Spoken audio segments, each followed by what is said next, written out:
Here we have one of the most graphically demanding games I currently own and have played for a while.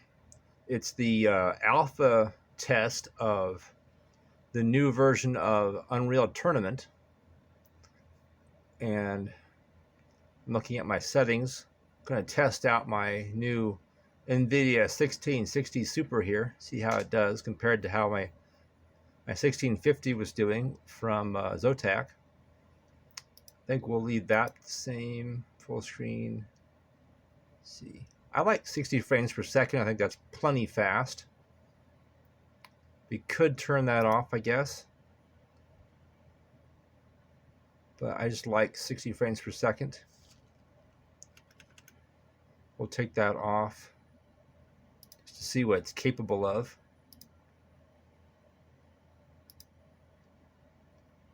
No, it's still there. That's weird.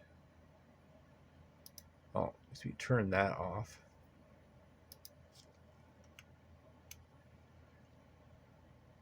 Let's see if that does it. No? Oh well. I guess I don't know how to do that. I have a 60 hertz VSync monitor anyway, so might as well leave it like it is, I guess. Graphics. Leave all my settings on Epic.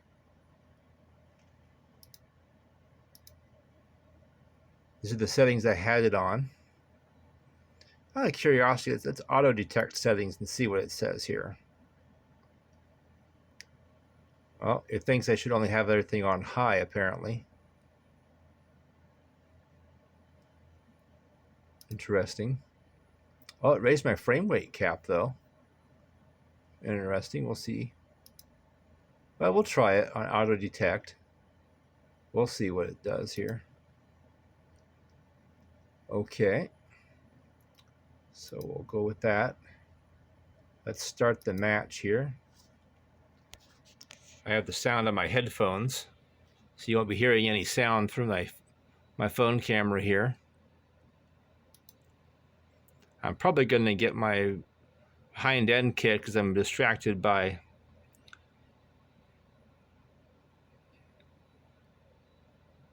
everything. Looks pretty good.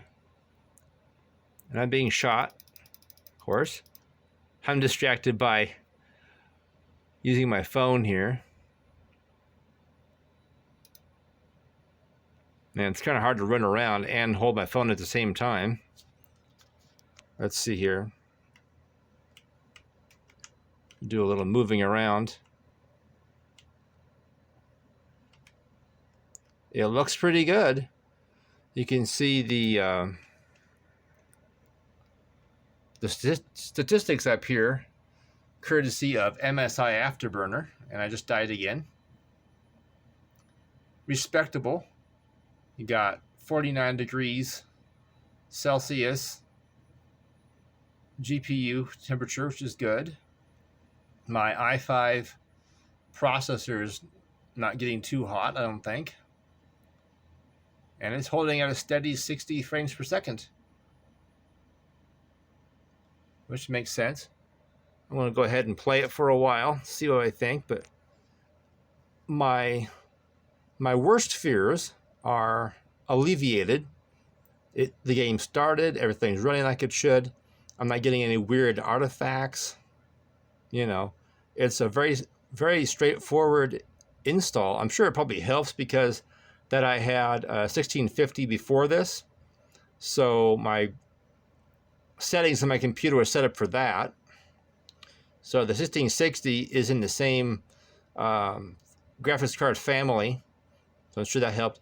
I currently have my NVIDIA graphics settings on default for emphasizing quality. I'll tinker with those settings later and see if it makes any difference. But I wanted to test it out on the default settings for quality to see how it looks, just quote unquote out of the box. So far, I like what I see.